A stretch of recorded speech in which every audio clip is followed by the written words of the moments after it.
အားလုံးပဲမင်္ဂလာပါရှင်ဒီချက်ကတော့ဒီဗီဒီယိုလေးမှာကြတော့အခန်းငယ်လေးသုံးကိုဒီချက်ဆက်လက်ပြီးတော့သင်ပေးသွားမှာဖြစ်ပါတယ်ရှင်အခန်းငယ်လေးသုံးရဲ့ခေါင်းစဉ်ကကြတော့ Asian အခုကတော့ Hanguk ကိုရီးယားစိန်ဝါနေ့စဉ်ဘဝဒါအဲရတော့မှားပါတော့အဲဆိုရင် Hanguk စိန်ဝါရဲ့ကိုရီးယားနေ့စဉ်ဘဝမှာမာနီအများကြီးအဆုခဲကျော်စနီဒါကျင်သားရလာခဲ့တယ်ဆိုတဲ့ခေါင်းစဉ်အောင်မှာသင်ကြားပေးသွားမှာဖြစ်ပါတယ်ရှင်ဟုတ်ပြီနော်အဲဆိုဒီချက်တို့ကဒီစာကြောင်းလေးနှစ်ကြောင်းကိုမြန်မာလိုလေးအရင်ဆုံးပြန်ကြည့်ပါမယ်ပထမဆုံးစာကြောင်းကကြတော့ဆဲစားရမီလူ၃ယောက်ကမူအော့ဆလ်ဘာကိုဟမ်နီကာလုပ်ပါတယ်လေပေါ့နော်နောက်ထပ်စာကြောင်းကကြတော့ချင်းကူရတငယ်ချင်းကိုဒါရင်စားတဲ့မဲ့ကတခြားသူကိုပေါ့နော်အော်တော့ခဲဘယ်လိုမျိုးဆိုခဲဟက်ကာယိုဆိုတော့မိတ်ဆက်ကြမလဲမိတ်ဆက်ရမလဲပေါ့နော်ဒီစာကြောင်းလေးနှစ်ကြောင်းရှိပါမယ်ကဲကရမန်နဲ့ရှယ်တို့ကဒီတဲဝါလေးစပြီးတော့မဖက်ခင်မှာဒီဘက်ကစလုံးလေးတွေကိုမြန်မာလိုလေးတွေအရင်ဆုံးပြောကြည့်ပါမယ်ပထမအဆုံးစလုံးကကြတော့ ore gaman ပေါ့နော် ore gaman ကကြတော့တော်တော်ကြာပြီလို့ပြောတာပါ ore gaman တော်တော်ကြာပြီဟုတ်ပြီနော်နောက်ထပ်စလုံးလေးကကြတော့ဂျင်းနေတာဂျင်းနေတာဆိုလို့ရှင်တော့ဒါကအဆင်ပြေသည်ကိုပြောတာပါအဆင်ပြေတယ်နေကောင်းနေပေါ့နော်နေကောင်းနေတာဖြတ်တန်းတယ်ဒီလိုမျိုးလေးပြန်နေပေါ့နော်ဂျင်းနေတာဂျင်းနေတာဆိုလို့ရှိရင်အဆင်ပြေသည်နေကောင်းသည်ဖြတ်တန်းသည်ကုံဆုံးသည်ပေါ့နော်ဒီလိုမျိုးလေးပြန်ပါတယ်ဟုတ်ပြီနောက်ထပ်ကကြတော့စာကွေတာစာကွေတာကကြတော့မိတ်ဆွေဖွဲ့သည်ကိုပြောတာပါစာကွေတာမိတ်ဆွေဖွဲ့သည်ဟုတ်ပြီနောက်ထပ်ကကြတော့ 힘들다 힘들다 ဆိုလို့ရှိရင်တော့ဒါကပင်ပန်းသည်ကိုပြောတာပါ 힘들다 ပင်ပန်းသည်ခုနနောက်ထပ်စလုံးလေးကကြတော့ 이스카다 이스카다 ဆိုလို့ရှိရင်တော့ဒါကျင်သားရသည်ကိုပြောတာပေါ့နော် 이스카다 ကျင်သားရသည်ဟုတ်ပြီနော်အဲဆိုဒီချက်တို့ကဒီဘက်ဘေးမှာရှိတဲ့စလုံးလေးတွေရဲ့မြန်မာလိုအဓိပ္ပာယ်လေးတွေအကုန်လုံးရကြမယ်လို့ထင်ပါတယ်ရှင်그러면은ဒီ대화လေးကိုစပြီးတော့ဖတ်ကြည့်ပါမယ်ဒီ대화ရဲ့အဓိကစလိုက်တွေကကြတော့장이ရှိမယ်ဝေးရှိမယ်ပေါ့နော်အဲ့ဒီခါမှာ장이ကသူကစပြီးတော့ပြောလိုက်ပါတယ် one way ရှိတဲ့ one way ရေးတဲ့오래간만입니다တဲ့မတွေ့တာကြာပြီနော်တဲ့요즘အခုတလောပေါ့နော်어떻게ဘယ်လိုမျိုး지내셨어요ဆိုတာဒါနေထိုင်ခဲ့လေဒါအဆင်ပြေလားဒီလိုမျိုးလေးမေးလိုက်တာပေါ့နော်ဒီစာကြောင်းလေးကိုတစ်ခါတည်းတစ်ကြောင်းလုံးပြန်ရမယ်ဆိုရင်တော့요즘 어떻게 지내셨어요ဆိုလို့ရှိရင်တော့ဒါအဆင်ပြေလားနေကောင်းလားလို့သူကမေးလိုက်တာပေါ့နော်ကဲအားဆိုရင်ဒီချက်တို့ဒီနေရာလေးပြောင်းတာလေးကြည့်ရအောင်ပါဒီနေရာကကြတော့သူ့ရဲ့မူရင်းဘက်ကဂျင်းနေတာဆိုတဲ့ဘက်ရှိမယ်ပေါ့နော်ဂျင်းနေတာဂျင်းနေတာကိုဒီချက်တို့ကဒါယဉ်ကျေးတဲ့ပုံစံပြောင်းခြင်းနေပေါ့နော်ယဉ်ကျေးတဲ့ပုံစံပြောင်းခြင်းတဲ့အခါမှာဒါရဲ့ရှေ့ကစလုံးလေးဖြစ်တဲ့နဲကအသက်မပါတဲ့အတွက်ကြောင့်မို့လို့ရှီကိုသုံးပေးရမှာဖြစ်ပါတယ်ဂျင်းနေရှိတာမနဂျင်းနေရှိတာဒီလိုမျိုးလေးဖြစ်မယ်ပေါ့နော်ဂျင်းနေတာကဒါရိုးရိုးပဲသူ့ရဲ့ယဉ်ကျေးတဲ့ဘက်ကကျတော့ဂျင်းနေရှိတာဘက်ရှိမယ်အဲ့ဒါကိုမှကျတော့ရိုးပုံစံလေးပြောင်းကြည့်ရအောင်ပါနော်ရိုးပုံစံပြောင်းကြည့်မယ်ဆိုတော့ဒါရဲ့ရှေ့ကဤတရာဖြစ်တဲ့အတွက်ကြောင့်မို့လို့ခြေတို့ကအောယိုကိုသုံးပါပါဂျင်းနေရှိရဲ့အောယိုကိုသုံးလိုက်တော့ဒီဤတရာကဒီနောက်ကအောတရာနဲ့တွေ့မယ်ဆိုလို့ရှင်သူကယောတရာပြောင်းမယ်ပေါ့နော်ဒီနေ့ရှော့ယူအဲ့ဒီကနေမှတဆင့်ဒီချက်တို့ရိုးပုံစံကိုပြောင်းပြီးသွားပြီပေါ့နော်ရိုးပုံစံကိုပြောင်းပြီးသွားပြီဆိုတော့အတိတ်ပုံစံကိုဆက်ပြောင်းလိုက်တော့ဒီနေ့ရှော့ဆော့ယူဆိုပြီးတော့ဒီလိုမျိုးလေးဖြစ်သွားတာပါဟုတ်ပြီနော်အဲ့ဆိုပြန်ပြီးတော့ဖတ်ကြည့်ပါမယ်ဒါ one way ရှိတဲ့ one way ရေးတဲ့ oral ကမှနေနေတာတဲ့မတွေ့တာကြာပြီနော်တဲ့ဒါဒီချက်တို့ဒီစာကြောင်းလေးကိုတော့တစ်ခါတည်းပြန်လိုက်မယ်ပေါ့နော်ရောစမောတော့ခဲဒီနေ့ရှော့ဆော့ယူဆိုတော့ဒါနေကောင်းလားလို့ပြောတာပေါ့နော်အဆင်ပြေလားပေါ့နော်ဒီလိုမျိုးလေးမေးလိုက်တာပါအဲ့ဆို way ကသူကပြန်ပြောပါတယ်친구도တငယ်ချင်းလည်းပဲမာနီအများကြီးစာခွေကိုဆိုတော့မိတ်ဆွေဖွဲ့ပြီးပေါ့နော်ဒါကယောဟိန်းတို့ခရီးလည်းပဲမာနီအများကြီးဟတ်ဆော်ယူသွားခဲ့ပါတယ်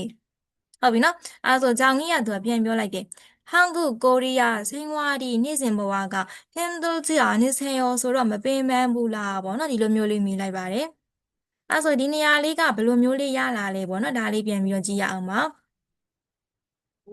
ဒါကပင်ပန်းသည်ဆိုလို့ရှိရင်တော့ 힘들다 ဆိုတဲ့ဘက်ရှိပါမယ်။ဟုတ်နော် 힘들다 ပင်ပန်းသည်အဲ့ဒါမှမပင်ပန်းဘူးလို့ပြောချင်တာဖြစ်တဲ့အတွက်ကြောင့်မို့လို့နောက်က 지않다 ဆိုတဲ့တရားကိုဆက်ပြီးတော့သုံးလိုက်တာပါ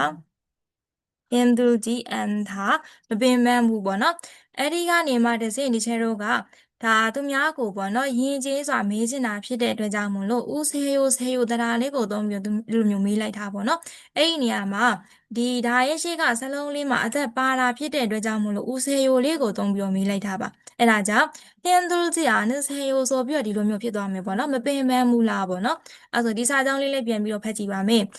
한국 생활이 코리아 내신 보아가 힘들지 않으세요? မပင်ပန်းဘူးလားပေါ့နော်ဒီလိုမျိုးလေးဖြစ်သွားတာပါဟုတ်ပြီနော်အဲ့ဒါဆိုနောက်ထပ်စာကြောင်းကိုဒီချက်နဲ့အတူတူဆက်ပြီးတော့ဖတ်ကြည့်ပါမယ်ဒါမှဝေကြီးကသူကပြန်ပြီးတော့ပြောလိုက်တယ်ပေါ့နော်괜찮아요တဲ့အဆင်ပြေပါတယ်တဲ့이젠ကကြတော့အခုကတော့လို့ပြောတာပေါ့နော်အခုကတော့한국 생활에서 코리아 내신 보아မှာ많이အများကြီး익숙해졌습니다ဆိုကျင်သားရလာခဲ့တယ်ပေါ့နော်အဲ့ဆိုဒီနေရာလေးပြောင်းတာလေးလည်းကြည့်ရအောင်ပါကျင်သားရသည်ဆိုလို့ရှိရင်တော့သူ့ရဲ့မူရင်းဘက်ကဣစုခါတာဆိုတဲ့ဘက်ရှိမယ်ပေါ့နော်ဣစုခါတာကျင်သားရသည်ပေါ့နော်အဲ့ဒီကနေမှကျင်သားရလာသည်ပေါ့နော်ဒီလိုမျိုးလေးပြောင်းကျင်တယ်ပေါ့နော်အဲ့ဒီခါမှာအာဂျီတာအောဂျီတာဟဲဂျီတာတရားကိုသုံးပြရမှာဖြစ်ပါတယ်ဒီနေရာမှာဒါဟာတာဘက်ဖြစ်တဲ့အတွက်ကြောင့်မလို့ချေတို့ကဟဲဂျီတာကိုပြောင်းမှာဖြစ်ပါတယ်ဣစုဖဲဂျီတာပေါ့နော်ကျင်သားရလာသည်အဲ့ဒီကနေမှတစ်စင်ဒီချေတို့ရိုးပုံစံကိုဆက်ပြီးတော့ပြောင်းကြည့်အောင်ပါဒါရဲ့ရှေ့ကဤတလားဖြစ်တယ်ပေါ့နော်ဤတလားဖြစ်တဲ့အတွက်ကြောင့်မလို့ချဲတို့အောယိုလေးနဲ့သုံးမှာဖြစ်ပါတယ်ဒါကအောယိုအဲ့ဒီခါမှာဒီဤတလားကဒီနောက်ကအောတရနဲ့တွေးတဲ့ခါမှာဆိုလို့ရှင်သူကယောတရကိုပြောင်းမယ်ပေါ့နော်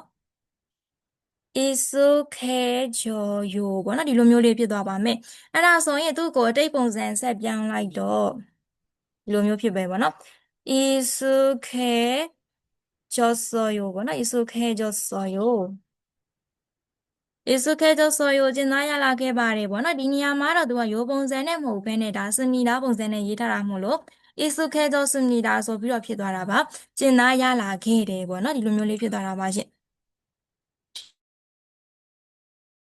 ကဲဟုတ်ပြီ그러면은နောက်ထပ်စာကြောင်းပေါ့နော်နောက်ထပ်စာကြောင်းကတော့ဂျောင်ကြီးကသူကဆက်ပြီးတော့ပြောလိုက်တယ်ပေါ့နော်ဘယ်လိုမျိုးပြောလိုက်လဲဆိုတော့그런데တဲ့ဒါနဲ့ပေါ့နော်옆ကကြတော့ဘေးကိုပြောတာပါအဲဆို옆에ဘေးမှာ계신ရှိတော့ပေါ့နော်ဘွန်းကကြတော့လူပုဂ္ဂိုလ်အဲဆိုဘွန်းနော်ဆိုတော့လူပုဂ္ဂိုလ်ကတော့누구세요တဲ့ဘယ်သူပါလဲပေါ့နော်အဲဆိုဒီနေရာလေးကကြတော့계시다ဆိုတဲ့ဘက်ကိုသုံးထားတာပါ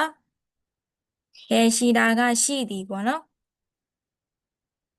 ကဲရှိတာရှိသည်အဲ့ဒါမှကျတော့ရှိတော့ရှိတဲ့ဒီလိုမျိုးပြောင်းခြင်းတော့ဒါရဲ့ရှေ့ကစလုံးမှာအသက်မပါတာမို့လို့ကျတော့ကနာကိုသုံးပေးတာပါ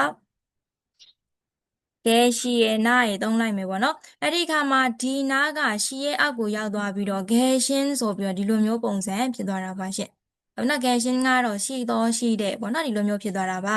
အဲ့ဆိုပြန်ပြီးတော့ဖတ်ကြည့်ပါမယ်ဘူရွန်တဲ့ဒါနဲ့ရောဖဲဖေးမှာဂဲရှင်းရှိတဲ့ဘွန်ကတော့လူပုဂ္ဂိုလ်အွန်ကတော့အဲ့ဆိုဘွန်လုံးလူပုဂ္ဂိုလ်ကတော့နုကူးဆဲရိုတဲ့ဘယ်သူဖြစ်ပါတယ်လဲဘယ်သူလဲပေါ့နော်အဲ့ကမှဝေကသူကပြန်ပြောလိုက်ပါတယ်중국에서 중국ကတော့တရုတ်에서ကတော့ကနေအုံးကတော့လာခဲ့တဲ့ဂျဲကျွန်တော်ရဲ့ဒုံဆင်းကတော့ညီလေးပေါ့နော်입니다ဖြစ်ပါတယ်ဟုတ်ပြီနော်ဒါကကြတော့ဒါ대학교에ပေါ့နော်တက္ကသိုလ်ကို들어가려고ဝင်သွားဖို့한국말을 코리아စကားကို공부하고 있어요ဆိုလေ့လာနေတယ်ပေါ့နော်ဒီလိုမျိုးလေးရှိပါမယ်အဲဆိုဒီနေရာလေးကြည့်ရအောင်ပါဒါကအုံးပေါ့နော်အုံးကတချို့တော့ဘယ်ကနေလာလဲဆိုတော့သူ့ရဲ့မူရင်းဘက်ကကျိုးအိုဒါဆိုတဲ့ဘက်ရှိမယ်နော်အိုဒါပေါ့နော်အိုဒါကလာသည်ပေါ့အဲ့တော့မှလာခဲ့တော့လာခဲ့တဲ့ဒီလိုမျိုးလေးပြောင်းကျင်တော့ဒါရဲ့ရှိကအိုမှာအသက်မပါတာမို့လို့ကျိုးဘာသုံးရမလဲဆိုလို့ရှင်နာကိုသုံးမှာဖြစ်ပါတယ်ခုနနာကိုသုံးလိုက်ပြီနော်အဲ့ဒီခါမှာဒီနာကအိုရင်အောက်ကိုရောက်သွားပြီးတော့အုံးဆိုပြီးတော့ဒီလိုမျိုးဖြစ်သွားတာပါဟုတ်ပြီနော်အဲဆိုဒီနေရာလေးရကြမယ်လို့ထင်ပါတယ်ဟုတ်ပြီအဲဆိုနောက်ထပ်ဒီနေရာလေးကြည့်ရအောင်ပါဒါကသူ့ရဲ့မူရင်းဘက်ကဝင်သွားသည်ဆိုလို့ရှိရင်တော့သရောဂါတာပေါ့နော်သရောဂါတာဝင်သွားသည်အဲ့ဒါမှဝင်သွားဖို့ဆိုပြီးဒီလိုမျိုးလေးရေးခြင်းတော့ဒါရဲ့ရှေ့ကဂါမာတက်မပါတာမို့လို့ကျွန်တော်ကလျောကိုသုံးလိုက်တာပါဟုတ်ပြီနော်အဲ့ဒါကြောင့်မလို့ဒုရောဂါလျောကိုဆိုပြီးတော့ဒီလိုမျိုးဖြစ်သွားတာပါဟုတ်ပြီနော်အဲ့ဆိုဒီစာကြောင်းလေးတွေကိုပြန်ပြီးတော့ပြန်ဖတ်ကြည့်မယ်ပေါ့နော်ဒီမှာဝေကြီးကသူကပြန်ပြီးတော့ပြောလိုက်ပါတယ်중국에서တရုတ်ကနေအုံးလာခဲ့တဲ့제ကျွန်တော်ရဲ့ဒုံစိန်ညီလေး입니다ဖြစ်ပါတယ် ခဏဒါတဲ့ဟက်ကျိုရဲ့တက္ကသိုလ်ကိုဒူရောကလျော်ကိုဝင်သွားဖို့ဟန်ကွန်မှာတဲ့ကိုရီးယားစကားကိုဂွန်ဘူးဟာကိုဤစော်ရိုပေါ့နော်လေ့လာနေတာပါဟုတ်ပြီနော်ဒီနေရာမှာလည်းပဲအတန်လေးပြောင်းသွားတယ်ပေါ့နော်ဒီတစ်ချက်ပေါ့နော်ဒီကားလေးကအနောက်ကမာဘီနဲ့တွေ့တဲ့အခါမှာဆိုရင်ရှေ့ကကားကကျတော့အမြဲတမ်းငါးသက်တန်ပြောင်းမယ်ပေါ့နော်ဟန်ကွန်မိုင်ပေါ့နော်ဒီလိုမျိုးဖြစ်သွားမှာပါဟန်ကွန်မိုင်ကကြောင့်ကိုရီးယားစကားလို့ပြောတာပေါ့နော်ဒီလိုမျိုးလေးရှိပါမယ်ကဲဟုတ်ပြီကရမြန်နဲ့ဒီကြောင်ကြီးနဲ့ဒီဝေကြီးနဲ့ပြောတဲ့ဒီဒေဝါလေးတွေပေါ့နော်မြန်မာလိုလေးတွေအကုန်လုံးရကြမယ်လို့ထင်ပါတယ်ရှင်အဲဆိုရင်ဒီ channel တူတူအောက်ကအောဝီလေးတွေကိုဆက်ပြီးတော့ကြည့်အောင်ပါဒီရောဝီလေးတွေကကြတော့ဒါဂျေပေါ့နော်ကျွန်တော်ရဲ့တဲ့ချင်းချောကကြတော့ဆွေမျိုးပေါ့နော်အနောက်ကဒူးပါတော့ချင်းချောဒူးဆိုဆွေမျိုးတွေလို့ပြောတာပါအင်နီဒါဆိုတာဖြစ်တယ်ပေါ့နော်ဒီခါမှာသူကနာပေါ့နော်နာကတော့ငါလို့ပြောတာပါနာကငါလို့ပြောတာပါဒီမှာဆိုလို့ရှိရင်ဒါပထမဆုံးပုဂ္ဂိုလ်ကကြတော့ဟာရာဘောကြီးပေါ့နော်ဟာရာဘောကြီးကကြတော့အဖိုးကိုပြောတာပါဟုတ်နော်ဟာရာဘောကြီးအဖိုးဟုတ်နော်ဒီဘက်ကကြဟယ်မိုနီharmony ကကြအဖွားပေါ့နော် harmony အဖွားဒီဟာကကြတော့ချယ်တို့ကအဖေဘက်ကဘိုးနဲ့ဖွားကိုပြောတာပေါ့နော်အဖေဘက်ကဘိုးနဲ့ဖွားဆိုလို့ရှိရင်အဖိုးဆိုလို့ရှိရင်ဟာလာဘော်ကြီးအဖွားဆိုလို့ရှိရင် harmony ဟုတ်ပြီနော်ဒါကကြတော့အဖေဆိုလို့ရှိရင်တော့အဘော်ကြီးပေါ့နော်အမေဆိုလို့ရှိရင်တော့ harmony ဖြစ်ပါတယ်အဲ့ဒီကနေမှတစ်ဆင့်ဒါအဖေဘက်ကပေါ့နော်အဖေရဲ့အကိုဆိုလို့ရှိရင်တော့ခနာဘော်ကြီးလို့ပြောမယ်ပေါ့နော်ဒါအဖေရဲ့အကိုခနာဘော်ကြီးဒါကအဖေအကိုရဲ့မိန်းမပေါ့နော်အဖေကိုရဲ့မိန်းမဆိုလို့ရှိရင်ခွန်းတော်မော်နီပါအဖေကိုရဲ့မိန်းမခွန်းတော်မော်နီဟုတ်နော်နောက်ထပ်ကကြတော့ဒါအဖေရဲ့ညီပေါ့နော်အဖေရဲ့ညီဆိုလို့ရှိရင်ဂျာကွန်းနာဘော်ကြီးဖြစ်ပါတယ်ဂျာကွန်းနာဘော်ကြီးဟုတ်ပြီနော်ဒါကအဖေညီရဲ့မိန်းမဆိုလို့ရှိရင်တော့ဂျာကွန်းတော်မော်နီပါဒါအဖေညီရဲ့မိန်းမဂျာကွန်းတော်မော်နီဟုတ်ပြီနော်ဟုတ်ပြီဒါကကြတော့အဖေဘက်ကပေါ့နော်ကိုယ့်ရဲ့အတော်ပေါ့အဖေဘက်ကအတော်ဆိုလို့ရှိရင်ကိုမူပါနော်အဖေဘက်ကအတော်ဆိုလို့ရှိရင်ကိုမိုးပါအဖေဘက်ကအတော်ကကြောကိုမိုးပေါ့နော်အဲ့အတော်ရဲ့ယောက်ျားဆိုလို့ရှိရင်ကိုမိုးဘူးလို့ပြောပါတယ်ကိုမိုးဘူးဆိုတော့ကိုမိုးဘူးဟုတ်ပြီနော်အဲ့ဆိုဒါလေးဆက်ပြီးတော့ကြည့်ပါမယ်ဒါကဒီချေတို့ကဒီပေါ့နော်အဖေအကိုရဲ့ဟိုပေါ့နော်အဖေအကိုရဲ့ဒါတားပေါ့နော်တားဆိုလို့ရှိရင်ချေတို့ကကိုနဲ့ဘလို့တော်မလဲဆိုတော့တဝမ်းခွဲတော်မယ်ပေါ့နော်တဝမ်းခွဲတော်တာဖြစ်ပေမဲ့လို့ဒီကိုရီးယားမှာကကြတော့ဒီတဝမ်းခွဲလို့အဲ့လိုမျိုးရေးတဲ့ဟာကြတော့စားချုံးလို့ရေးတယ်ပေါ့နော်စာဆိုလို့ရှိရင်သူကလေးဆိုပြီးတော့အဓိပ္ပာယ်ရပေမဲ့လို့မြန်မာလိုပြန်မယ်ဆိုရင်တော့ဒါတဝမ်းခွဲပတ်သက်မှုပေါ့နော်ဟုတ်ပြီနော်အဲဆိုရင်ဒါကစားချုံဖြုံးပေါ့နော်စားချုံဖြုံးကကြတော့ဒါယောက်ျားလေးခေါ်တာပါတဝမ်းခွဲအကိုပေါ့နော်ဒါစားချုံဖြုံးတဝမ်းခွဲအကိုဟုတ်ပြီနော်အဲဆိုလို့ရှိရင်စားချုံနိုပါဆိုလို့ရှိရင်တော့ဒါမိန်းကလေးခေါ်တဲ့အခေါ်ပေါ့နော်ဒါတဝမ်းခွဲအကိုပါစားချုံနိုပါတဝမ်းခွဲအကိုဟုတ်ပြီနော်နောက်ပြီးကြတော့ဒါကစားချုံဒုံစိန်ပေါ့နော်ဒါတဝမ်းခွဲဒါညီလေးမောင်လေးပေါ့နော်ဒီလိုမျိုးလေးရှိပါမယ်ညီလေးမောင်လေးညီမလေးပေါ့နော်ကဲဟုတ်ပြီဒါကတော့စားချုံဒုံစိန်ဆိုလို့ရှိရင်ဒါတဝမ်းခွဲညီလေးမောင်လေးညီမလေးပေါ့နော်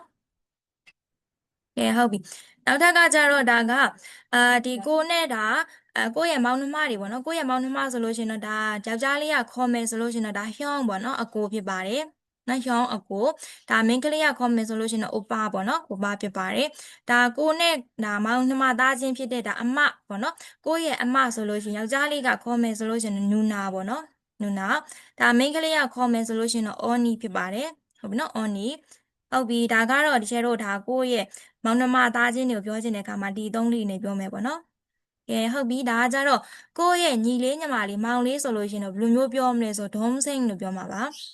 ကိုယ့်ရဲ့ညီလေးညီမလေးမောင်လေးဆိုလို့ရှိရင်ဒုံးစိမ့်လို့ပြောမှာပါဟုတ်ပြီနော်နောက်ထပ်ကကြတော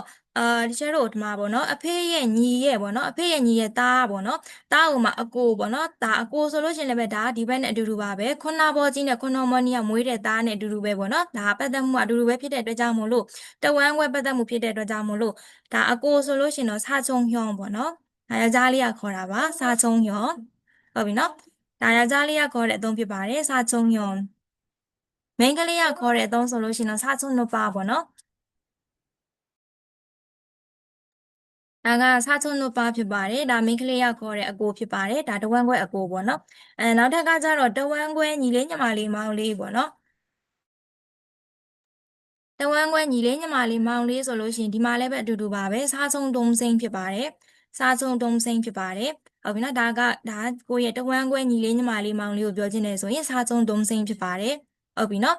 ဆိုရင်ဒီထိရမယ်လို့ထင်ပါတယ်ဆိုဒီနေရာလေးကိုဆက်ပြီးကြည့်ရအောင်ပါဒါကကြတော့စာချုံဖြောင်းစုပေါ့နော်ဒါကကိုယ့်ရဲ့တဝမ်းခွဲအကိုရဲ့မိန်းမကိုပြောတာဖြစ်ပါတယ်မိန်းမလို့ပြောတာကိုမှဒါယောက်ျားလေးခေါ်တဲ့အသုံးပေါ့နော်စာချုံဖြောင်းစုနော်ဒါကကိုယ့်ရဲ့တဝမ်းခွဲအကိုရဲ့မိန်းမပါစာချုံဖြောင်းစုဟုတ်နော်ဒါယောက်ျားလေးခေါ်တဲ့အသုံးဖြစ်ပါတယ်နောက်ထပ်ကကြတော့ main ကလေးခေါ်တဲ့အသုံးကကြတော့စာချုံ oracle ဖြစ်ပါတယ်စာချုံ oracle ဒါကကြတော့ကိုယ့်ရဲ့တဝမ်းခွဲအကိုရဲ့မိန်းမကိုမှ main ကလေးပြောရမယ့်အသုံးဖြစ်ပါတယ်စာချုံ oracle ဟုတ်ပြီနော်ဆိုဒီနေရာလေးကြည့်ရအောင်ပါဒါကတော့ဖြောင်းစုကကြတော့ကိုယ့်ရဲ့ဒါကိုယ့်အကိုရင်းပေါ့နော်ကိုယ့်အကိုရင်းရဲ့ဒါမိန်းမကိုပြောတာဖြစ်ပါတယ်ကိုယ့်ကိုရင်းရဲ့မိန်းမကိုမှဒါယောက်ျားလေးသုံးတာပေါ့နော်ယောက်ျားလေးခေါ်ရတဲ့အခေါ်ဖြစ်ပါတယ်ဖြောင်းစုနော်ဖြောင်းစုနောက်ထပ်ကကြ oracle ကတော့ကိုယ့်ကိုရဲ့မိန်းမကိုမှဒါ main ကလေးခေါ်ရတဲ့အသုံးဖြစ်ပါတယ် oracle နော် oracle နော် oracle ဟုတ်ပြီနော်ဆိုရင်ဒီအောက်ကကြတော့ဂျိုခါပေါ့နော်ဂျိုခါကတူတူမကိုပြောတာပါဂျိုခါတူတူမဂျိုခါတူတူမဟုတ်ပြီနော်ဆိုရင်ဒီပုံလေးတွေကနေဒီစာလေးတွေကိုအကုန်လုံးရကြမယ်လို့ထင်ပါတယ်ဆိုရင်ဒီပုံလေးကိုဆက်ပြီးတော့ကြည့်ပါမယ်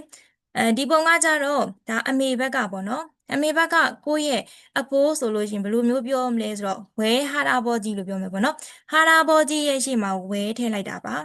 ဆိုဝဲဟာရာဘောကြီးဆိုလို့ရှိရင်ကိုယ့်ရဲ့အမေဘက်ကအဖိုးကိုပြောတာပါဟုတ်ပြီနော်နောက်တစ်ခါကျတော့ဝဲ harmony ဆိုလို့ရှိရင်ကိုယ့်ရဲ့အမေဘက်ကအဖွားကိုပြောတာပါဝဲ harmony ကိုယ့်ရဲ့အမေဘက်ကအဖွားနောက်ထပ်ကကြတော့ဒါ emo ပေါ့နော် emo ကကြတော့ကိုယ့်အမေဘက်ကအတော်ကိုခေါ်တာပါ emo အတော် emo နောက်ထပ်ကကြတော့အတော်ယောက်ျားဆိုလို့ရှိရင်တော့ emo ဘူးပေါ့နော်အတော်ယောက်ျား emo ဘူးဒါကကြတော့ဝဲစုပူဆိုတာကြတော့ကိုယ့်ရဲ့ဦးလေးပေါ့နော်အမေဘက်ကဦးလေးဆိုလို့ရှိရင်ဝဲစုပူလို့ခေါ်မှာပဲဝဲစုပူဒါကကြတော့အဲ့ဦးလေးရဲ့မိန်းမဆိုလို့ရှိရင်တော့ဒါဝဲစွမို့ပေါ့နော်ဝဲစွမို့ပေါ့နော်ဒီလိုမျိုးလေးဖတ်ပါမယ်ဝဲစွမို့ဟုတ်ပြီနော်ဆိုဒါကတော့အမေဘက်ကဒါကိုယ့်ရဲ့ဆွေမျိုးသားချင်းတွေတော်တဲ့သူတွေကိုပြောတာဖြစ်ပါတယ်ရှင်ဟုတ်ပြီ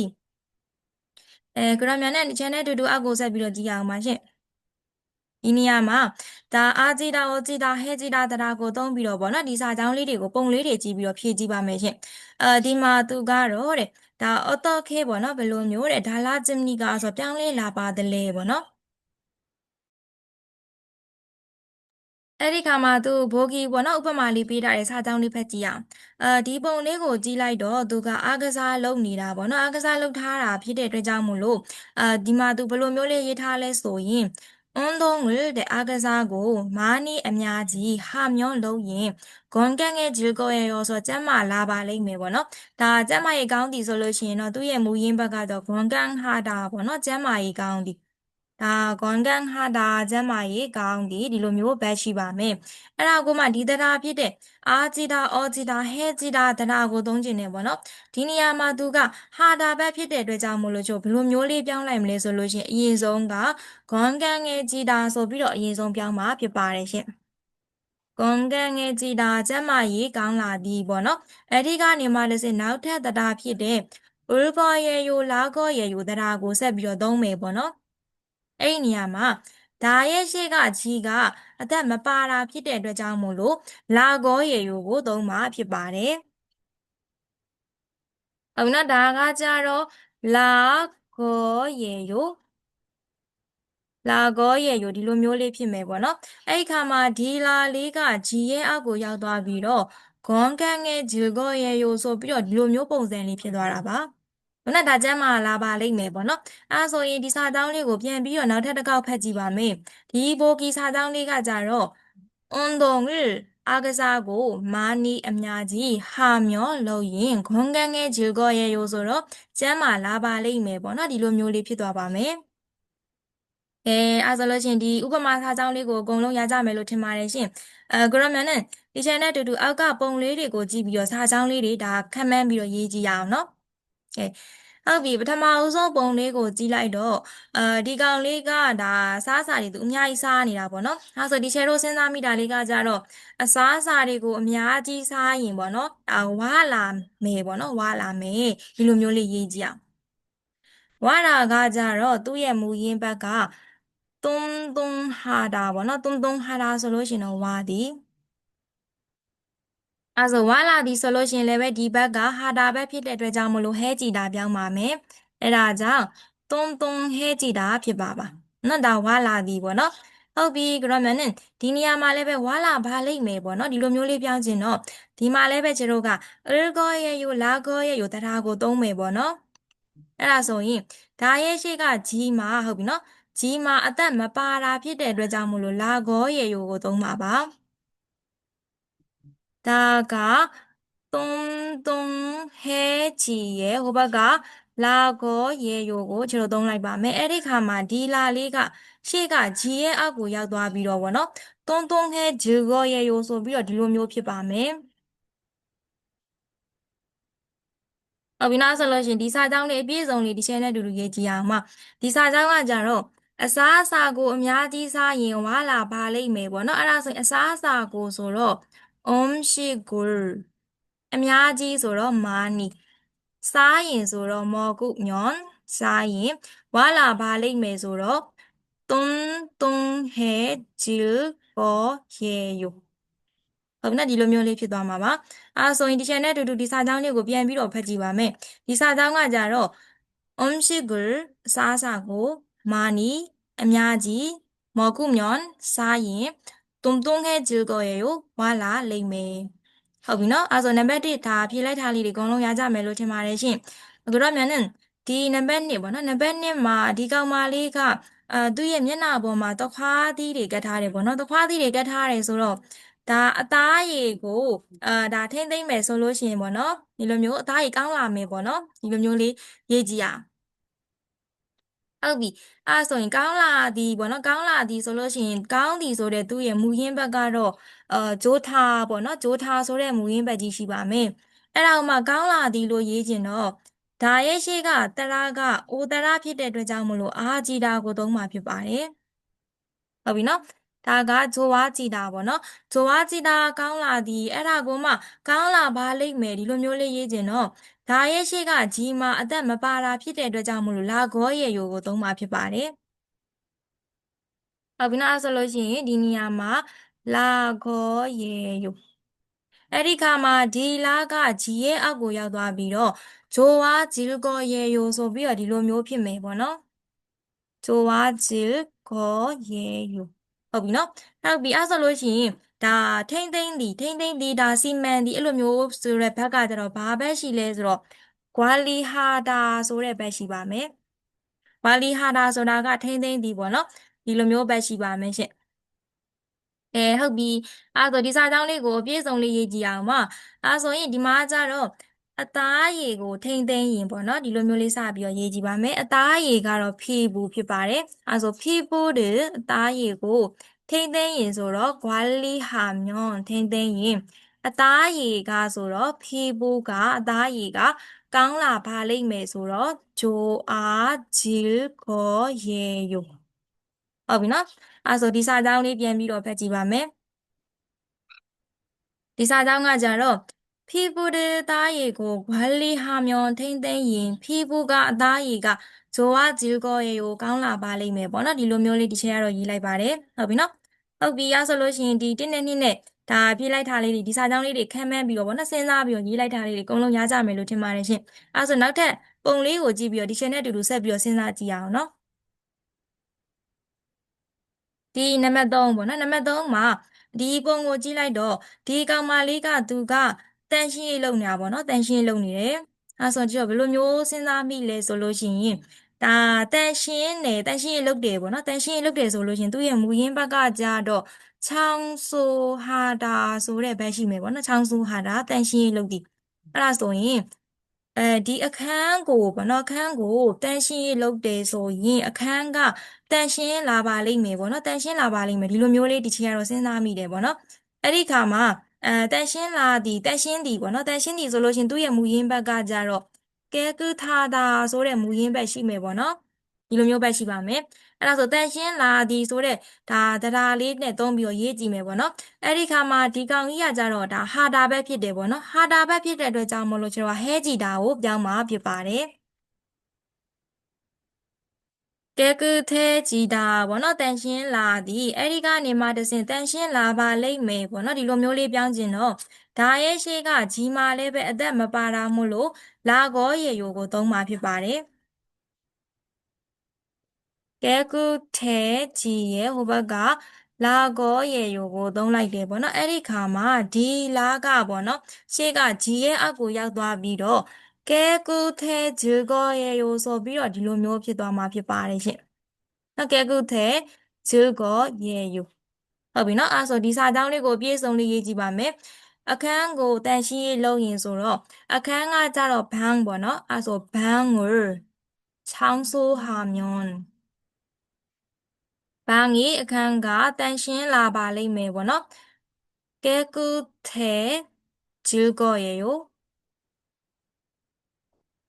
ဟုတ်ပြီနော်ဆိုပြန်ပြီးတော့ဖတ်ကြည့်ပါမယ်이 사장리 하자로 방을 칸고 청소하며 딴시에 놓인 방이 칸가 깨끗해질 거예요. 딴신 라발링메. ဟုတ်ပြီနော်ဆိုနံပါတ်3စာကြောင်းလေးဒါစဉ်းစားပြီးရေးလိုက်တာလေအကုန်လုံးရကြမယ်လို့ထင်ပါတယ်ရှင်အဲဆိုကတော့မြန်နဲ့နောက်ထပ်နံပါတ်4ပေါ့နော်နံပါတ်4ကကြတော့သူပေးထားတဲ့ပုံလေးကကြတော့25ဆိုတဲ့ဟာကိုဝိုင်းထားတယ်ပေါ့နော်ဝိုင်းထားပြီးတော့သူဘာလေးရေးထားလဲဆိုတော့ ban hug ဆိုပြီးကြောင်းပွေရက်ဆိုပြီးသူရေးထားတယ်ပေါ့နော်ဟုတ်ပြီအဲ့ဆိုဒီချက်ကဒီပုံလေးကိုကြည့်ပြီးတော့စဉ်းစားမိတာလေးကကြတော့ဒါကြောင်းပိတ်ရဲ့ရောက်ရင်ပေါ့နော်ခရီးသွားမဲ့သူတွေကများလာပါလိမ့်မယ်ပေါ့နော်များလာမယ်လို့ထင်ပါတယ်ပေါ့ဒီလိုမျိုးလေးရေးကြည့်အောင်နော်ဒါဆိုလို့ရှိရင်ဒီချက်တို့ကများသည်ပေါ့များသည်ဆိုလို့ရှိရင်တော့သူ့ရဲ့မူရင်းဘက်ကမန်ထာဆိုတဲ့ဘက်ရှိပါမယ်မန်ထာများသည်ပေါ့နော်အဲ့ဒါကိုမှများလာသည်လို့ဒီချက်တို့ရေးခြင်းနေပေါ့အဲ့ဒီခါမှာဒါရဲ့ရှိကတရကအာတရဖြစ်တဲ့အတွက်ကြောင့်ပေါ့နော်ခြေတို့ကအာကြည်တာကိုသုံးမှာဖြစ်ပါတယ်ဟုတ်ပြီနော်ဒီနေရာမှာအာကြည်တာကိုသုံးလိုက်မယ်ပေါ့နော်အဲ့ဒါဆိုမန်နာကြည်တာဆိုပြီးတော့အရင်ဆုံးဖြစ်သွားမယ်ပေါ့နော်အဲ့ဒါကိုမှဒီချက်ကနောက်ထပ်တရကိုပါဆက်ပြီးတော့သုံးကျင်တယ်ပေါ့နော်အဲ့ဒီခါမှာများလာမယ်လို့ထင်ပါတယ်ဆိုတဲ့ဥလကောကထာလာကောကထာဆိုတဲ့တရကိုပါဆက်ပြီးတော့သုံးကျင်ပါတယ်အဲ့ဒီခါမှာဒါရဲ့ရှေ့ကကြီးမှာအသက်မပါတာဖြစ်တဲ့အတွက်ကြောင့်မလို့လာကောကထာကိုသုံးပါပါဒီနေရာမှာလာကောကတ္တာဟုတ်ပြီနော်လာကောကတ္တာဒီလိုမျိုးလေးဖြစ်သွားမယ်ပေါ့နော်အဲ့ဒါဆိုရင်ဒီလာကဂျီရဲ့အောက်ကိုရောက်သွားပြီးတော့မန္နာဂျူကောကတ္တာဆိုပြီးတော့ဒီလိုမျိုးလေးအရင်ဆုံးဖြစ်ပါမယ်မန္နာဂျူကောကတ္တာများလာမယ်လို့ထင်သည်ပေါ့နော်ဒီဆိုတဲ့အဓိပ္ပာယ်ပဲရှိသေးတယ်နော်အဲ့ဒါအောင်မှရိုးပုံစံကိုဆက်ပြောင်းမယ်ပေါ့နော်ထင်ပါတယ်ဆိုတဲ့ရိုးပုံစံကိုဆက်ပြောင်းလိုက်တော့မန္နာဂျူကောကတ္တာယိုဆိုပြီးတော့ဖြစ်သွားမှာပါဟုတ်ပြီနော်ဆိုလို့ရှိရင်ဒီစာကြောင်းလေးအပြည့်အစုံလေးရေးကြည့်ပါမယ်ကျောင်းပိတ်ရက်ရောက်ရင်ဆိုတော့ဗန်ဟာကီတွေမြွန်ကျောင်းပိတ်ရက်ရောက်ရင်ခရီးသွားမယ်ဆိုတော့ယောဟင်ဟာခရီးသွားမယ်စားရမ်ဒရီလူတွေကများလာမယ်လို့ထင်ပါတယ်မန်နာဂျူကောကထာယိုမန်နာဂျူကောကထာယိုဒီလိုမျိုးလေးရေးလိုက်မယ်ပေါ့နော်အဲဆိုဒီစာကြောင်းလေးကိုနောက်ထပ်တစ်ခေါက်ဒီချက်နဲ့အတူတူပြန်ပြီးတော့ဖတ်ကြည့်ပါမယ်ဒီစာကြောင်းကကြတော့ဒီမှာဘာဟာကီကျောင်းပိတ်ရက်ကသွဲမြောရောက်ရင်ယောဟင်ဟာခရီးသွားမဲ့사람들이လူတွေက만나질 것 같아요များလာမယ်လို့ထင်ပါတယ်ဟုတ်ပြီနော်ဒီနေရာမှာဒီချက်ကယောဟင်ဟာခရီးသွားမဲ့ဒီလိုမျိုးလေးရေးလိုက်တယ်ပေါ့နော်အဲဆိုဒီဟာလေးကဘယ်ကနေရောက်လာလဲပေါ့နော်ဒါလေးကြည့်ရအောင်ပါခရီးသွားသည်ဆိုလို့ရှိရင်တော့ယောဟင်ဟာဒါဆိုတဲ့ဘက်ရှိမယ်ပေါ့နော်ကဲအဲ့ဒါကိုကျတို့ကခရီးသွားမဲ့ဒီလိုမျိုးလေးပြောင်းခြင်းတော့ဒါရဲ့ရှေ့ကဟာမှာလည်းပဲအသက်မပါတာဖြစ်တဲ့အတွက်ကြောင့်မို့လို့ဦးနဲ့လာနဲ့မှာလာကိုသုံးမယ်ပေါ့နော်ဒါကလာကိုသုံးလိုက်တော့ဒီလာလေးကဟာရဲ့အောက်ကိုရောက်သွားပြီးတော့ယောဟင်ဟာဆိုပြီးဒီလိုမျိုးလေးဖြစ်မှာပါခရီးသွားမယ်ပေါ့နော်ဟုတ်ပြီနော်အဲဆိုလို့ရှိရင်နံပါတ်4ဒါရေးလိုက်တာလေးလည်းအကုန်လုံးရကြမယ်လို့ထင်ပါတယ်ရှင်အဲဆိုရင်ဒီ3နဲ့4နဲ့ပေါ့နော်ဒီစာကြောင်းလေးတွေအကုန်လုံးရကြမယ်လို့ထင်ပါတယ်ဘုရောမြန်နဲ့နောက်ထပ်နံပါတ်5လေးကိုဆက်ပြီးတော့စဉ်းစားကြည့်ရအောင်ပါဒီနေရာမှာကကြတော့ဒီကောင်မလေးကသူကဟိုပါပေါ့နော်ဒီအဲကွန်းပေါ့နော်အဲကွန်းကိုသူကဖွင့်နေပေါ့နော်အဲဆိုဒီချေစဉ်းစားမိတာလေးကကြတော့အဲကွန်းကိုဖွင့်ရင်ပေါ့နော်ဒီခန်းကအေးလာပါမယ်ပေါ့နော်အေးလာပါလိမ့်မယ်ပေါ့ဒီလိုမျိုးလေးစဉ်းစားမိပါတယ်အဲဆိုရင်ဒီချေတို့ကဒါလေးကိုစဉ်းစားပြီးရေးကြည့်အောင်ပေါ့နော်ဒါအေးသည်ဆိုလို့ရှိရင်တော့ဒီချေတို့ဘယ်လိုမျိုးစလုံးလေးရှိမလဲဆိုလို့ရှိရင်ချုပ်တာဆိုတဲ့ဘက်ရှိမယ်ပေါ့နော်အဲ့ဒါမှအေးလာသည်ဆိုပြီးတော့ဒီလိုမျိုးပြောင်းကြည့်အောင်အေးလာသည်လို့ပြောင်းကြည့်ခြင်းလဲဆိုတော့ ဒီဓာရဲ့ရှေ့ကစလုံးလေးကကြတော့ခြေတို့ဘာတရဖြစ်နေလဲဆိုတော့ဥတရဖြစ်နေတယ်ပေါ့နော်ဥတရဖြစ်တဲ့အတွက်ကြောင့်မို့လို့ဩကြည်တာကိုခြေတို့သုံးပါပါဩကြည်တာအဲ့ဒါဆိုရင်ဒီဘက်ကလည်းပဲသူကဘာအုပ်စုဖြစ်နေတယ်ပေါ့နော်ဘာအုပ်စုမှာဆိုလို့ရှိရင်ဘာကိုဘာအတိုင်းထားတာရှိတယ်ဘာကနေအိုပြောင်းတာရှိတယ်ဘာကနေဥပြောင်းတာရှိတယ်ပေါ့နော်ဒီနေရာမှာသူကဘာကနေဥပြောင်းပြရမှာဖြစ်ပါတယ်အခုနောက်ဆိုလို့ရှိရင်ချူဥပေါ့နော်အဲ့ဒါဆိုချူဥတော့ရသွားပါပြီအဲ့ဒီခါမှာဆိုလို့ရှိရင်ဒီဥတရဖြစ်တဲ့အတွက်ကြောင့်မလို့နောက်ထပ်ဩကြည်တာလေးနဲ့ထပ်ပြီးတော့ပေါင်းရမှာဖြစ်ပါတယ်ဟုတ်ပြီနော်အဲ့ဒါဆိုရင်ဒီဩတရရဲ့အောက်ကိုဒီဩတရကရောက်သွားပြီးတော့ချူဩကြည်တာဆိုပြီးဒီလိုမျိုးဖြစ်မယ်ပေါ့နော်ချူဩကြည်တာချူဩကြည်တာဆိုလို့ရှိရင်တော့ဒါအေးလာသည်လို့ပြောတာပေါ့နော်ချူဩကြည်တာအေးလာသည်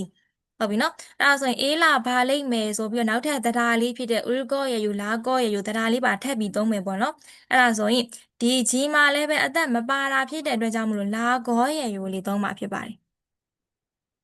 ချောကျရဲ့လာခေါ်ရေယိုကိုကျတော့သုံးပါပါအဲ့ဒီခါမှာဒီလာကဂျီရဲ့အောက်ကိုရောက်သွားပြီးတော့ချောဂျီကောရေယိုဆိုပြီးတော့ဒီလိုမျိုးဖြစ်မယ်ပေါ့နော်ချောဂျီကောရေယိုအေးလာပါလိမ့်မယ်ပေါ့နော်ဒီလိုမျိုးလေးဖြစ်သွားမှာပါအဲ့ဆိုဒီစာကြောင်းလေးကိုအပြည့်စုံလေးဒါဒီချက်နဲ့အတူတူရေးကြည့်ရအောင်နော် 에어컨 에어컨က aircon ကိုပြောတာပေါ့နော်အဲ့ဆို aircon을 aircon ကိုဒါဖွင့်ရင်ဆိုတော့ဒါ켜တာပေါ့နော်켜면ပေါ့နော်ဖွင့်ရင်အခန်းကဆိုတော့ဘန်းကြီးပေါ့နော်အခန်းက추워질 거예요ပေါ့နော်ဒီလိုမျိုးလေးဖြစ်သွားမှာပါဟုတ်ပြီပြန်ပြီးတော့ဖတ်ကြည့်ရအောင်မဒီစာကြောင်းလေးကကြတော့에어컨을 에어컨ကို켜면ဖွင့်ရင်방이 칸가 추워질 거예요အေးလာပါလိမ့်မယ်ဒီလိုမျိုးလေးဖြစ်မယ်ပေါ့နော်ကဲဟုတ်ပြီအဲ့ဆိုရင်ဒီနံပါတ်5လေးပေါ့နော်ဒီပုံလေးကိုကြည့်ပြီးဒီရှဲတို့ဒါစဉ်းစားပြီးရေးလိုက်တာလေးလည်းအကုန်လုံးရကြမယ်လို့ထင်ပါတယ်ရှင်ဟုတ်ပြီနော်အဲ့ဆိုရင်နောက်ထပ်စာမျက်နှာလေးကိုဒီရှဲနဲ့အတူတူဆက်ပြီးတော့ကြည့်ရအောင်ပါရှင်ဒီစာမျက်နှာလေးမှာတော့ဒီချက်တို့ဒါလေ့ကျင့်ရမယ့်တရားလေးကတော့လျော်ကိုဆိုတဲ့တရားလေးပေါ့နော်သူကမြန်မာလိုအဓိပ္ပာယ်အနေနဲ့ဆိုရင်တော့ဒါကွက်လက်ဖို့ဆိုပြီးတော့ဒီလိုမျိုးအဓိပ္ပာယ်ရတယ်ပေါ့နော်နံပါတ်2ကသူဘာလို့ခိုင်းထားလဲဆိုတော့မွန်းချမ်းကကျတော့ဝက်ကြပေါ့နော်အဲဆိုမွန်းချမ်းကတော့ဝက်ကြကိုတဲ့ဝမ်းဆောင်ကရှိဖြီကိုဆိုပြည့်ပြည့်စုံအောင်လုပ်ပါလို့သူကပြောလိုက်တာပါအဲဆိုဘိုဂီဥပမာစာကြောင်းလေးဒါလေးကြည့်ပါမယ်ရှင်ဥပမာစာကြောင်းကဆိုလို့ရှိရင်တော့ဂျိုတော့ဖြီဂျိုတော့ဖြီကကြတော့ဘွဲယူတဲ့အချိန်ပေါ့နော်ဘွဲနင်းတဲ့ပင်ချိန်မှာအဲဆိုလို့ရှိရင်ဒါတဲကတော့အချိန်ပေါ့နော်အဲဆိုရင်ဒါဂျိုတော့ဖြီတဲဆိုတော့ဒါဘွဲယူတဲ့အချိန်မှာတဲ့အေးပူလျောကိုတဲ့ဝေးဖို့တဲ့ဟမ်ဘူဂါကြတော့ကိုရီးယားရိုးရာဝတ်စုံပေါ့နော်အဲဆိုဟမ်ဘူဂါကိုရီးယားရိုးရာဝတ်စုံကိုဆက်စော်ယူဝယ်ခဲ့ပါတယ်တဲ့ဟုတ်ပြီနော်အဲဆိုဒီနေရာလေးကြည့်အောင်ပါကြည့်ဒါကဝစ်တီဆိုလို့ရှိရင်တော့သူ့ရဲ့မူရင်းဘက်က if တာဆိုတဲ့ဘက်ရှိမယ်ပေါ့နော်အဲ့ဒီခါမှာ with for ဆိုပြီးတော့ဒီလိုမျိုးလေးရေးခြင်းနေပေါ့အဲ့ဒီနေရာမှာဒါရဲ့ရှေ့ကဒီစလုံးလေးမှာအသက်ပါတာဖြစ်တဲ့အတွက်ကြောင့်မလို့ तू ကဘာသုံးထားလဲဆိုတော့ပုလျောကိုသုံးရမှာဖြစ်ပါတယ်အဲ့ဒါကြောင့်ဒီပုလျောကိုဆိုပြီးတော့ဒီလိုမျိုးဖြစ်သွားတာပါဟုတ်ပြီနော်အဲ့ဆိုလို့ရှိရင်ဒီချက်တို့ဒီနေရာလေးရေးလိုက်တာလေးလည်းအကုန်လုံးရကြမယ်လို့ထင်ပါတယ်ရှင်ဟုတ်ပြီနော်အဲ့ဆိုနံပါတ်1ကနေဒီ channel တူတူစပြီးတော့စဉ်းစားပြီးရေးကြည့်အောင်နံပါတ်1ကကြတော့ဒါကွက်လက်ဖို့ဟောင်းကုခဲ့ဒါကိုရီးယားကိုဝတ်စောယူလာခဲ့တယ်ပေါ့နော်အဲ့ဆိုဘာလို့ဖို့ကိုရီးယားကိုလာခဲ့တာလဲဒီလိုမျိုးလေးစဉ်းစားရအောင်အဲ့ဆိုဒီချိန်ကတော့ရေးလိုက်ပါမယ်ဂွန်ဘူးဟာလျော်ကိုပေါ့နော်ဂွန်ဘူးဟာလျော်ကိုစာလေးလာဖို့အတွက်공부하려고 사리 라보에도 한국에 왔어요. 코리아고 라기다 봐. 이러면 이래봐래. 아서 나한테는 벤니. 남배니까 자도 꼴레포 케이크를 게임하고 만들었어요. 빌로게 말해. 아서 이 등에 진고 비보 뭐너? 아서 등에 진고 비보스로 친구를 등에 진고 비보스로 주려고 비보. 나 미안 미뤄 패지면 친구를 등해진 거 주려고 빌보 케이크를 깨먹고 만들었어요. 이렇게 말해. 이러면 이래 되보나? ကဲဟုတ်ပြီအဲ့ဆိုနောက်ထပ်နံပါတ်3ပေါ့နော်နံပါတ်3လေးကကြတော့ကွက်လက်ဖို့사진을ဓာတ်ပုံကို 많이အများကြီး찍었어요ရိုက်ခဲ့တယ်ဟုတ်ပြီနော်အဲ့ဒါဆိုရင်ကျဲတို့ကဒီနေရာမှာဘာဖြစ်လို့ဓာတ်ပုံတွေအများကြီးရိုက်ထားလဲဆိုကွက်လက်ဖို့ဆိုတော့ဘယ်ဟာလေးထည့်ရင်ကောင်းမလဲဆိုတော့ဒါအမှတ်တရအနေနဲ့ကြံဖို့ပေါ့နော်ဒီလိုမျိုးလေးနမ်းကြည့်တာခြံဖို့ပေါ့နော် 추억으로 마디아니네 남기려고 참고အတွက်ပါတဲ့ အဲ့ဆိုနောက်ထပ်တစ်ခါဒီစာကြောင်းလေးပြန်ပြီးတော့ဖတ်ကြည့်ပါမယ်ရှင်ဒီစာကြောင်းကကြတော့ချူအော်ကူရိုမက်တရအနေနဲ့နမ်ဂီလျော်ကိုချမ်းဖို့အတွက်စာချင်းတဲ့ဓပုံကိုမာနီအများကြီးကြည်ကော့စော်ကိုရိုက်ခဲ့ပါတယ်ဟုတ်ပြီနော်အဲ့ဆိုနောက်ထပ်နံပါတ်၄ပေါ့နော်ဒါလေးဆက်ပြီးတော့ကြည့်ပါမယ်ဒါကကွက်လက်ဖို့အားချင်းမဲ့မနေ့မှာအီလကြီးကတော့စောစောကိုပြောတာပါအီရောနမ်နီဒါဆိုတာကျတော့အိယာထားတယ်ပေါ့နော်ဒါကအီရောနာဒါဆိုတဲ့သူ့ရဲ့မူရင်းဘက်ရှိပါတယ်အီရောနာဒါဆိုလို့ရှိရင်အိယာထားသည်ထိုင်ယာမထားသည်ဒီလိုမျိုးရှိမယ်ပေါ့နော်အဲ့ဒါဆိုရင်ဒါဘာလို့ဖို့ဖြစ်မလဲဘာလို့ဖို့ဖြစ်မလဲဆိုလို့ရှိရင်ဒါတော့အားကစားလုပ်ဖို့ပေါ့နော်운동하려고 운동하려고အားကစားလုပ်ဖို့ဒီလိုမျိုးလေးတစ်ချက်ကတော့ရေးလိုက်ပါတယ်အဲဆိုပြည့်စုံလေးဒီစာကြောင်းလေးနောက်ထပ်တစ်ခေါက်ပြန်ပြီးဖတ်ကြည့်ရအောင်운동하려고အားကစားလုပ်ဖို့아침에 맨날 일찍 서서 일어납니다အိပ်ရာထားပါတယ်ဟုတ်ပြီနော်အဲဆိုနောက်ထပ်နံပါတ်5လေးဆက်ပြီးတော့ကြည့်ပါမယ်ရှင်နံပါတ်5လေးကကြတော့다 꿰라보래 열심히 쪼조사사 한국말이 코리아စကားကို 공부합니다 ဆိုတော့ဒါလေ့လာတယ်ပေါ့နော်ဟုတ်ပြီအဲ့ဆိုလို့ရှိရင်ဒီချေတို့ကကိုရီးယားကိုကိုရီးယားမှာပညာတော်သင်သွားဖို့ပေါ့နော်အဲ့ဆိုလို့ရှိရင်ဒီလိုမျိုးလေးရေးလို့ရပါမယ်한국에서 코리아마ဟုတ်ပြီနော်ဒီမှာ유학을 가려고ပညာတော်သင်သွားဖို့ဟုတ်ပြီနော်ဟုတ်ပြီဆိုလို့ရှိရင်ပြန်ပြီးတော့ဖတ်ကြည့်ပါမယ်한국의 코리아마 유학을 가려고 비냐로 된 도와보고도 열심히 조사자 한국말을 코리아 사가고 공부합니다. 리라바레 리로묘리 피메보노. 게 허비. 대야서 니체로 니 카가자로 보노. 이다 카가자는 제로가 을려고 소리다라고 동비로 보노. 제로 디마 타장리리 제로 센나비오 이라이다 비바레시. ဆိုလို့ရှိရင်ဒီဗီဒီယိုကိုဆုံးဖြတ်ကြည့်ပြီးတော့တကယ်လို့နားမလည်တာမရှင်းတာရှိမယ်ဆိုလို့ရှိရင်ဒီချက်ကိုချိန်ပြလာမေးပါ그럼다음영상에서만나요안녕감사드립니다